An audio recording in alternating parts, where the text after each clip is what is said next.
Mr. Chairman, so last Friday, Mr. Miller, President Donald Trump issued an executive order titled America First Investment Policy. He also issued a national security policy memorandum in which he stated that we will adopt new rules to stop U.S. companies from pouring investments into China, stop China from buying up America, and allowing, at the same time, all of those investments that serve American interests. It seems to me this is exactly the right policy. This is the America First policy. It's the policy that says that investments that help advance our national and economic security should go forward, green light, and investments that undermine our national security should not go forward, red light. A red light, green light system. And I appreciate that because it's common sense, and this Congress has been focused on an outbound screening tool and legislation over the past several years. I introduced the Chinese Military Surveillance Company Sanctions Act, which was a sanctions entity-based approach. And then we also introduced the COINS Act at the end of the last Congress, working with the Speaker's office.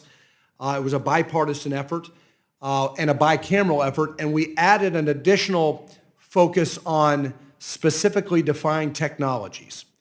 Now, what I have always said on this committee and on the Select Committee on the Strategic Competition with the Chinese Communist Party is that our advantage is that we're capitalists and we allocate capital effectively and efficiently.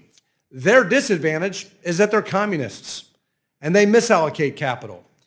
And this is perhaps why Chairman Xi's crackdown has actually backfired on the Chinese economy and why U.S. venture capital deals have fallen in China by 87%, and by 2023, net foreign investment into China turned negative for the first time on record.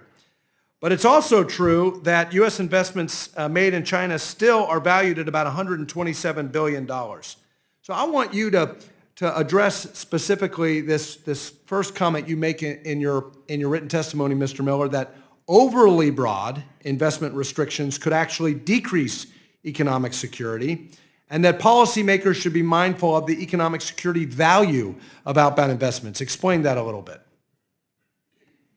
Thank you for the question, Congressman Barr. Yes, I think that in my experience anyway, I mean, companies absolutely want to and make their best efforts to comply with these regimes. But if the scope is overly broad or it's not clear, it's not clear and defined as to what exactly the companies are supposed to be doing, it really does create some headwinds there in terms of compliance. I mean, I think specifically with respect to the outbound regime that you're talking about, it's. Well, I think one thing that you said that I agree with is that some outbound investment could provide insights into competitor activities. Right. And so not all outbound investment is bad. I think clarity is very, very important. That's why I talk about why the president's approach, green light, red light, is the right approach. And that's what we tried to do in our sanctions bill. Sanctions do provide clarity. Companies know how to comply with it. And if properly defined in terms of these technologies, we can also provide private investors with clarity. There's also advantages of multilateralism with sanctions approach. But here's the next question. In a post-Chevron world, and this is for anyone, what is the benefit of having a statute that guides this policy consistent with executive order as opposed to just relying on the Biden executive order or the Trump executive order? Any one of you. I mean, I'll take that. I mean, yeah, you're right. In a post-Chevron world, under Loper Bright, the onus really is on Congress to write these rules as clearly as possible, so that there really is not. It's not left to executive agency discretion, which might be overturned by the courts. Well, I think here's the bottom line of my remaining 30 seconds is the president's approach in his national security memorandum and the executive order is exactly right. It's America first. It recognizes that some outbound investment actually is in the interest of our country. Some foreign direct investment is in the interest of our country, but not all of it.